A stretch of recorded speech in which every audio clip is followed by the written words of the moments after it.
Hello my dear students, Tawar Academy में आपका फिर से स्वागत है। Today we are starting with chapter number 1 that is solid state from chemistry. ठीक है, दिस चैप्टर कंटेन्स 3 मार्क्स का weightage in your board exam. ठीक है, अच्छा 5 मार्क्स का है, 5 मार्क्स विद ऑप्शन है, दैट मीन्स विद ऑप्शन आपको ये 5 मार्क्स आने वाला है बोर्ड एग्जाम में। ठीक है, so let us start with the basics. So we already know that there are total 3 states of matter. सबसे पहला होता है solid, then second one is liquid and third one is gas, as you already know. अच्छा, the very first point for the solid is they have definite shape and volume, right? ये आप लोग को पता होगा ऑलरेडी, आप लोग ने 10th स्टैंडर्ड से पढ़ते आ रहे हो। ठीक है, then if we talk about liquid, so these have definite volume but does not have any definite shape. ठीक है, definite shape तो नहीं होता है लेकिन definite volume होता है। ठीक है, then what about gas? No definite shape and volume, इनके पास दोनों ही चीजें नहीं होती है, ना शेप होता है ना वॉल्यूम होता है ना। They occupy the shape of the container. In case of liquid as well as gas, they occupy the shape of the container. ठीक है, उसके second point most important point है, पार्टिकल्स आर क्लोजली पैक्ड। इनके जो particles होते हैं ना बहुत ज्यादा क्लोज होते हैं टू ईच अदर। ठीक है, और if we talk about liquid state, so liquid के जो पार्टिकल्स होते हैं they are very loosely packed, मतलब एज कम्पेयर टू सॉलिड उनके जो पार्टिकल्स होते हैं ना वो थोड़े से दूर होते हैं। ठीक है, then if we talk about gases, तो particles are very far away from each other and can move freely. ठीक है, तो गैस के पार्टिकल्स जो होते हैं ना these are in continuous random motion. तो चलो इसको डायग्रामेटिकली समझते हैं। सो ये मैंने सॉलिड का स्ट्रक्चर बनाया है। यहाँ पे as you can see these two particles are very close to each other. तो सॉलिड जो पार्टिकल्स होते हैं सॉलिड के वो बहुत क्लोज होते हैं एक दूसरे के। ठीक है, clear. And if we talk about liquid, there are some gap, मतलब these are not very close to each other, थोड़ा सा दूर रहेंगे एक दूसरे से। And if we talk about gases, तो ये आप लोग देख सकते हो कितने दूर है ये gases particles, right, and they are in continuous random motion. ठीक है, so these are difference between solid, liquid, gas, and this was the introduction of 3 states of matter. Now let us start with our actual chapter, that is solid state. अच्छा, सबसे पहला point है the smallest constituent particles of various solids।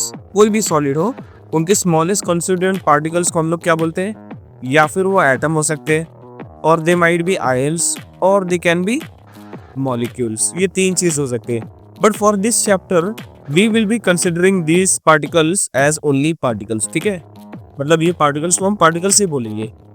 जैसे मैंने यहाँ पे देखो, ठीक है, यहाँ पे डायग्राम बना है सॉलिड स्टेट का। ठीक है, सो इसमें ना एक एक एटम जो रहेगा ना उसको हम लोग क्या बोलेंगे, कॉन्स्टिट्यूएंट पार्टिकल्स, और इधर से पार्टिकल्स ओनली। ठीक है, अच्छा, ये दो एटम्स के बीच में जो भी मतलब फोर्स लगता है that is what inter particle force of attraction. तो इनके 2 एटम के बीच में हमेशा याद रखना फोर्स लगता है जिसको बोलते हैं inter particle force of attraction. Okay, so now the solid state are basically of 2 types. सबसे पहला and important is crystalline solids. ठीक है, crystalline solids, and second one is amorphous solids. Okay, now let us see what is the difference between crystalline and amorphous solid. तो चलो इन्हें हम point wise समझते हैं। So the very first point is these solids have regular and repeating arrangement of particles. तो ये जो solids होते हैं ना वो regular and repeating arrangement show करते हैं।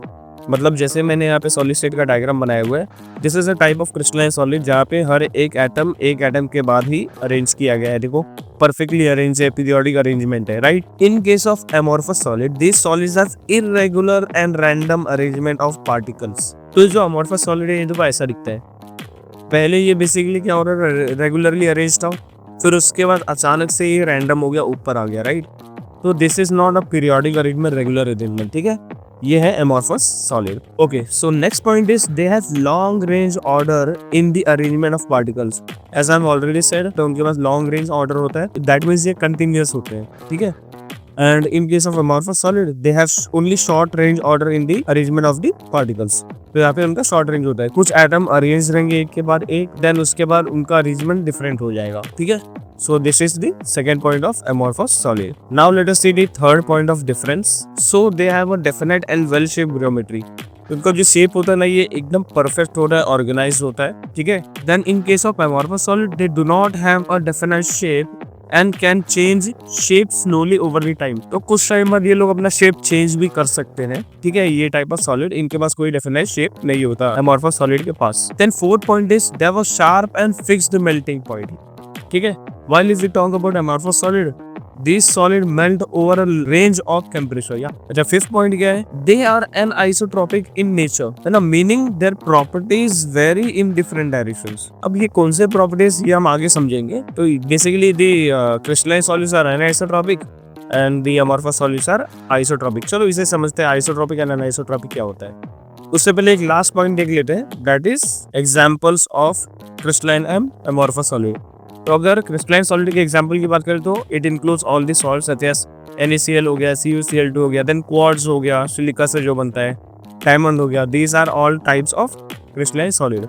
एग्जांपल्स ऑफ अमोर्फस सॉलिड क्या है? ग्लास, प्लास्टिक, पिच एक टाइप का समझ लो प्लास्टिक होता है जो कि वो अपना शेप चेंज कर सकता है हीट होने के बाद. ठीक है, तो these are the examples of amorphous solid.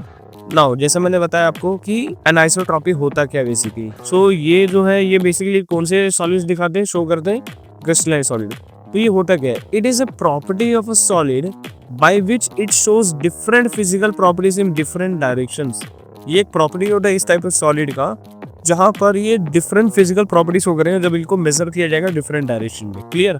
For example refractive index हो गया, है ना, देन इलेक्ट्रिकल कंडक्टिविटी हो गया, देन लास्ट थर्मल प्रॉपर्टी हो गई. ये सब प्रॉपर्टीज अगर हम लोग डिफरेंट डायरेक्शन में मेजर करेंगे तो इन पे वैल्यूज डिफरेंट आएंगे. ओके, तो आइसोट्रॉपिक क्या होता है और ये कौन से टाइप ऑफ सॉलिड शो करते हैं? ये बेसिकली अमोर्फस सॉलिड शो करते हैं. So it is a property of material by which it shows the same physical properties in all the direction. अभी हमने देखा एनाइसोट्रॉपी में डिफरेंट वैल्यूज शो कर रहा था, डिफरेंट प्रॉपर्टीज शो कर रहा था when measure in different direction. यहाँ पे बस एक ही डिफरेंस है कि सेम प्रॉपर्टीज शो करेंगे, बिकॉज आइसो का मतलब क्या होता है? आइसो का मतलब ये होता है सेम, राइट? जब इनके प्रॉपर्टीज को डिफरेंट डायरेक्शन में अगर हम मेजर करते हैं तो भी ये सेम ही फिजिकल प्रॉपर्टीज शो करेंगे. I hope it is clear to you all. Okay, उसका एक और पॉइंट लिखा है, this is due to random and non directional arrangement of particles in amorphous solid. ये सॉलिड आइसोट्रॉपी इन नेचर क्यों होते हैं? Because they are in random arrangement, है ना, नॉन डायरेक्शनल, कोई भी डायरेक्शन नहीं होता कि किस डायरेक्शन में वो अरेंज है. ठीक है, इसी के लिए ये क्या शो करते हैं? Isotropy. Clear? Okay, now let us see isomorphism क्या होता है in solids. Isomorphism is a phenomena where two or more substances have the same crystal structure. ये चीज आपको याद रखना होगा, दो या फिर दो से ज्यादा सब्सटेंस के पास सेम क्रिस्टल स्ट्रक्चर होगा. ठीक है, due to similar atomic size, shape, chemical composition. ठीक है, ये तीन चीजों की वजह से इन टाइप्स के सॉलिड के पास सेम क्रिस्टल स्ट्रक्चर होता है. इन शॉर्ट हम लोग बोल सकते हैं कि they will have same atomic ratio. They will have what? Same atomic ratio. Clear? Example देख लेते हैं. जैसे फर्स्ट एग्जांपल है, मान लो दो सॉल्ट लिया, NaCl और MgO. आप लोग यहाँ पे ध्यान से देख रहे होंगे, यहाँ पे Na एटम 1 है एंड Cl भी एटम 1. दैट मीन्स इसका एटॉमिक रेशो हो गया 1:1. यहाँ पे भी 1:1, right? Secondly NaNO3 which have atomic ratio as 1:1:3. यहाँ पे CaCl3 में क्या है? 1:1:3. तो this both having same atomic ratio, hence these are isomorphous substance of each other. ठीक है, then third point देख लो, third example देख लो, K2SO4 NH4 twice SO4. इसका भी अगर आप लोग atomic ratio निकालोगे you will get 2:1:4. यहाँ पे 2:1:4 again same atomic ratio, right? So that means these are both isomorphous of each other. PBS and ZN इसके साथ भी वही है, 1:1:1 again same isomorphism show कर रहे हैं, right? I hope this is clear. Now the next topic is polymorphism. तो ये बेसिकली ना कुछ एलोट्रॉप्स जैसे ही होता है. एलोट्रॉप्स क्या था? एक एटम था या फिर एक सब्सटेंस था जो कि डिफरेंट फॉर्म शो करता था. In the same way a single substance that exist in 2 or more crystalline forms, है ना, a single substance that exists in 2 or more crystalline forms with different arrangement of atoms और molecules in a crystal lattice. अब crystal lattice basically क्या होता है? जहाँ पे भी एटम सिचुएटेड रहते हैं उस पॉइंट को हम लोग बोलते हैं क्रिस्टल लैटिस. ठीक है, उस पॉइंट को हम लोग बोलते हैं crystal lattice. Is called as what? Polymorphic substance and the property is called as polymorphism. तो आई होप आप लोग ये समझा होगा पॉलीमॉर्फिज्म क्या होता है. एक ऐसा सब्सटेंस जो कि एग्जिस्ट करता है 2 या फिर मोर क्रिस्टलाइन सब्सटेंस में, है ना, with different arrangement of atoms और molecules in a crystal lattice. उसी को हम लोग पॉलीमॉर्फिक सब्सटेंस बोलते हैं एंड इस प्रॉपर्टी को हम लोग बोलते हैं पॉलीमॉर्फिज्म. तो एग्जांपल के लिए देखते हैं carbon. Carbon has 2 electrons, 2 common electrons basically. So diamond and graphite और भी इसके एलोट्रॉप्स होते हैं, जैसे कि कार्बन नैनोट्यूब्स हो गया, ग्राफीन हो गया, देन फुलेरिन हो गया, ठीक है, ये एलोट्रॉप्स होते हैं, बट तुम्हारे बुक में डायमंड एंड ग्राफाइट ही दिया। सेकेंडली कैल्शियम कार्बोनेट CaCO3, इनके दो पॉलीमॉर्फिक फॉर्म होते हैं, कैल्साइड एंड एरेगनाइट, ठीक है। देन सिलिकॉन डाइऑक्साइड के SiO2 के क्वार्ट्ज होता है, प्रीडेमाइट होता है, क्रिस्टोबेलाइट होता है, ये 3 फॉर्म्स होते हैं। एंड लास्टली सल्फर के रोम्बिक सल्फर, मोनोक्लिनिक सल्फर, ये 2 फॉर्म होते हैं, ठीक है। So these are polymorphic substances. Okay, तो चलो अभी properties of 4 types of crystalline solid पढ़ते हैं। दैट मीन्स क्रिस्टलाइन सॉलिड्स के टोटल 4 टाइप्स होते हैं। टोटल कितने टाइप्स होते हैं? 4 टाइप्स, ठीक है। सबसे पहला टाइप है आयनिक सॉलिड, है ना, सबसे पहला टाइप के ionic solid. Then second one is covalent network solid, third one is molecular solid, and fourth one is metallic solid, ठीक है। तो सबसे पहला प्रॉपर्टी है पार्टिकल्स ऑफ यूनिट सेल, मतलब आयनिक सॉलिड में कौन से पार्टिकल्स होंगे, है ना, जो आयनिक सॉलिड बनते हैं। तो यहाँ पर ना बेसिकली आयंस होते हैं, cations as well as anions, ठीक है। अच्छा, कोवेलेंट नेटवर्क सॉलिड की बात करें तो यहाँ पे क्या क्या होते हैं? यहाँ पे कौन से पार्टिकल्स होते हैं? कोवेलेंटली बॉन्डेड एटम्स होते हैं। यहाँ पे कौन होते हैं? Covalently bonded atoms. Then if we talk about molecular solid, यहाँ पे कौन से एटम्स होते हैं या फिर पार्टिकल्स होते हैं यूनिट सेल पे? मोनो एटॉमिक या फिर पॉली एटॉमिक मॉलिक्यूल्स होते हैं, ठीक है। मोनो मतलब सिंगल एटम, जैसे देखो ना हमारे पास होता है फॉर एग्जांपल नाइट्रोजन गैस हो गया, नाइट्रोजन गैस, तो नाइट्रोजन क्या है? मोनो एटॉमिक, मोनो मतलब सिंगल एटम से बना होगा, ठीक है। पॉली एटॉमिक मतलब क्या? जैसे H2O हो गया एग्जांपल, है ना, 2 यहाँ पे एटम है ना, एक H है एक ऑक्सीजन है, 2 हाइड्रोजन एक ऑक्सीजन, इसके लिए पॉली एटॉमिक, ठीक है। तो इनमें ये टाइप के पार्टिकल्स होते हैं। Then if we talk about metallic solid, तो जैसा नाम वैसे ही इसमें पार्टिकल्स होंगे। Metallic ions in a sea of electron, है ना, मतलब मेटालिक आयंस मतलब क्या? जैसे फॉर एग्जांपल सोडियम एक मेटल है, सोडियम एक मेटल है, इसके पास आयन भी रहेगा प्लस वैलेंस इलेक्ट्रॉन भी रहेगा, है ना। तो इसका मतलब वो ये कि metallic ion as well as sea of electrons रहेंगे, ठीक है। तो ये particles of unit cell of metallic solid, ठीक है, clear. Then next point is inter particle forces, है ना। तो inter particle forces ionic solids में कौन सा इंटर पार्टिकल फोर्सेस रहेगा? इलेक्ट्रोस्टैटिक फोर्स ऑफ अट्रैक्शन रहेगा। Then if we talk about covalent network solid, वहां पे कोवेलेंट बॉन्ड वाला अट्रैक्शन रहेगा। एंड मॉलिक्यूलर सॉलिड जो रहेगा उसमें London dipole dipole forces and hydrogen bonds, है ना, ये टाइप के फोर्सेस वहां पर रहेंगे, ठीक है। लंदन फोर्सेस बहुत वीक फोर्स होता है, क्लियर। मेटालिक सॉलिड्स में क्या होगा? मेटालिक बॉन्ड रहेगा, है ना, जो कि attraction between cations and mobile electron, जैसे मैंने आप लोगों को बताया था, राइट।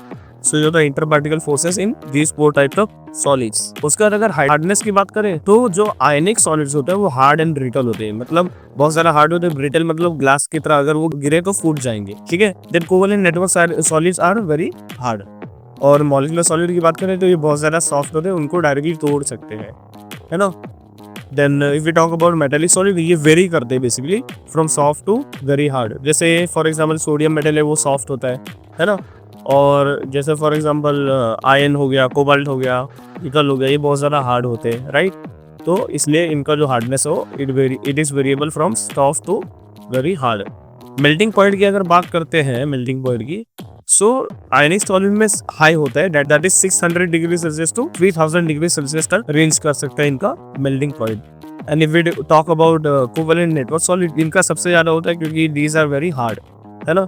तो इसके लिए 1200 डिग्री सेल्सियस से 4000 डिग्री सेल्सियस तक जा सकता है इनका मेल्टिंग पॉइंट।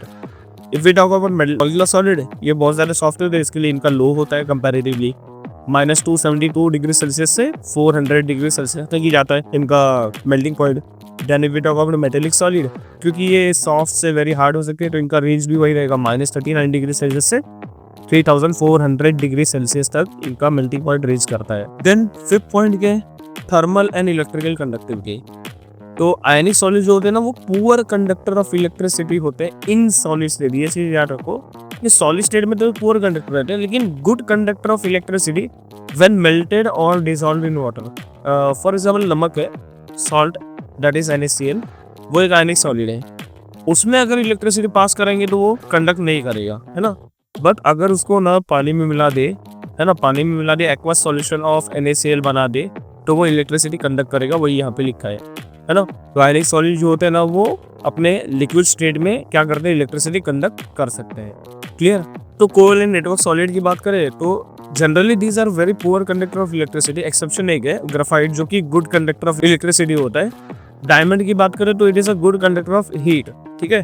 तो यहाँ पे 2 एक्सेप्शन है, इलेक्ट्रिसिटी की बात करें तो ग्राफाइट अच्छा है एंड हीट की बात करें तो डायमंड अच्छा है। क्लियर।